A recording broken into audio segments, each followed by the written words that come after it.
प्रणाम मेरे प्यारे दोस्तों। आज हम आपको ले चलेंगे एक अद्भुत यात्रा पर, जहां ज्ञान और अध्यात्म का सागर है भगवद गीता के पावन पृष्ठों में। ये ग्रंथ, जिसे महाभारत के युद्ध के मध्य में प्रस्तुत किया गया है, जीवन के हर पहलू को छू लेता है। क्या आपने कभी महसूस किया है जब निर्णय लेना कठिन हो, जैसे करियर चुनना या व्यक्तिगत संबंधों में दुविधाएं? भगवद गीता इन परिस्थितियों में स्थिरता और धैर्य का मार्ग दिखाती है। जब हम असफलता या चुनौतियों से गुजरते हैं, गीता हमें सिखाती है कि कैसे हमारे कर्म ही हमारी सच्ची पहचान है, न कि हमारी अस्थायी उपलब्धियां या विफलताएं। दोस्तों, भगवद गीता सिर्फ एक पुस्तक नहीं, बल्कि एक जीने का मार्गदर्शन है, जो अर्जुन को भगवान कृष्ण द्वारा दिए गए उपदेशों का संग्रह है। ये हमें सिखाती है कि कैसे जीवन के कठिन समय में भी धर्म और कर्म के पथ पर चलकर सकारात्मकता और शांति को प्राप्त किया जा सकता है। चाहे वह कार्यस्थल पर तनाव हो, पारिवारिक विवाद या आत्मसंदेह, गीता हमें अपने भीतर की शक्ति को पहचानने और उसे उचित दिशा में मोड़ने का उपाय बताती है। इसका संदेश आज भी उतना ही प्रासंगिक है जितना हजारों साल पहले था।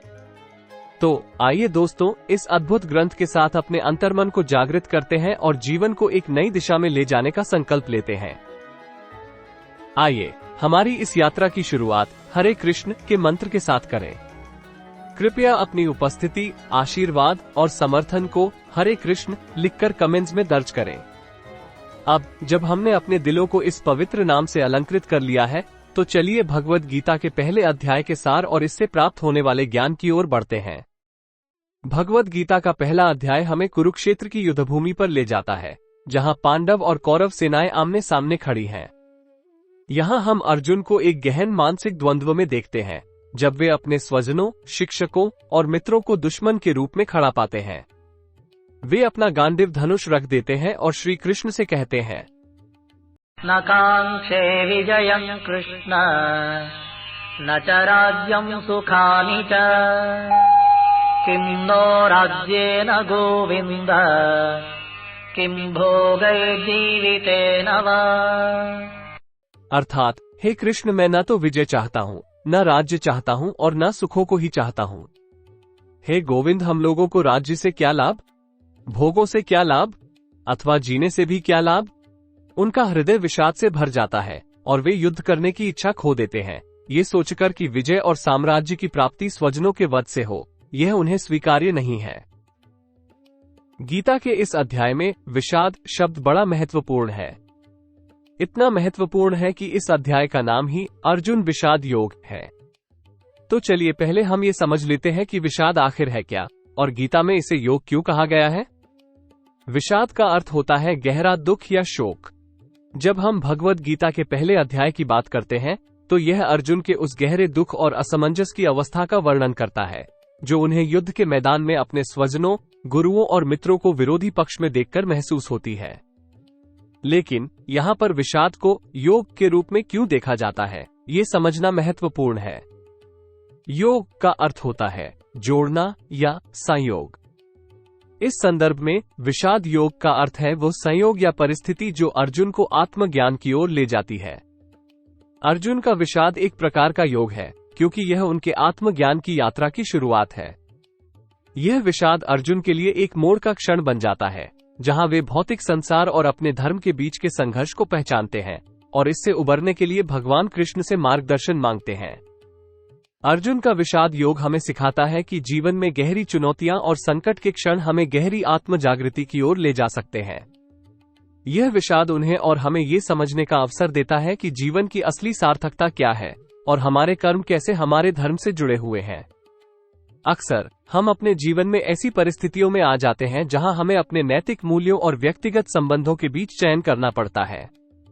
चाहे वो कार्यस्थल पर हो, जहां हमें अनैतिक प्रथाओं के खिलाफ खड़ा होना पड़े, या पारिवारिक विवादों में, जहां हमें अपने प्रियजनों के साथ संघर्ष का सामना करना पड़े। अर्जुन की तरह हमें भी अपने धर्म की पहचान करने और सही कार्य करने की दिशा में आगे बढ़ने की चुनौती का सामना करना पड़ सकता है। अर्जुन का विषाद ये दर्शाता है कि मानवीय संवेदनाएं और नैतिक दुविधाएं किसी भी निर्णय प्रक्रिया का एक महत्वपूर्ण हिस्सा हैं। और इसी संवेदना से हमें एक अति महत्वपूर्ण सीख मिलती है, जो हमारे इस एपिसोड का अगला भाग है। गीता का ये प्रथम अध्याय यूं तो अर्जुन के विषाद के लिए प्रसिद्ध है, पर इसमें एक और बहुत ही मार्मिक सीख छुपी हुई है, और वो है अर्जुन की संवेदना, जो कि उन्हें युद्ध जैसी कठिन परिस्थिति में भी अपने मानवीय और भावुक पक्ष को नहीं भूलने देती। तो आइए देखते हैं कि ये संवेदना है क्या, और इससे हम क्या सीख सकते हैं। हम देखते हैं कि धृतराष्ट्र और अर्जुन दोनों ही अपने अपने परिवारों के प्रति भावनाएं रखते हैं, पर उनकी संवेदनशीलता और करुणा में गहरा अंतर है। धृतराष्ट्र ने कहा, अथ प्रथमोऽध्यायः धृतराष्ट्र उवाच धर्मक्षेत्रे कुरुक्षेत्रे समवेतायुयुत्सवः मामकाः पाण्डवाश्चैव किमकुर्वत संजय। यानी, हे संजय, धर्मभूमि कुरुक्षेत्र में युद्ध की इच्छा से इकट्ठे हुए मेरे और पांडु के पुत्रों ने भी क्या किया। यहाँ धृतराष्ट्र का अपने और पांडु के पुत्रों के प्रति मामका अर्थात मेरे और पांडवाश्चैव अर्थात पांडु के शब्दों का प्रयोग उनकी भेदभावपूर्ण सोच को दर्शाता है। वो अपने पुत्रों और पांडु के पुत्रों के बीच अंतर करते हैं, जो उनकी एकतरफा और संकीर्ण मानसिकता को प्रकट करता है। दूसरी ओर अर्जुन की संवेदनशीलता और करुणा का पता उस समय चलता है जब वे कहते हैं, यदि मामप्रतीकारम् अशस्त्रम् शस्त्रपाणयः धार्तराष्ट्रारणे हन्युः तन्मे क्षेमतरम् भवेत्।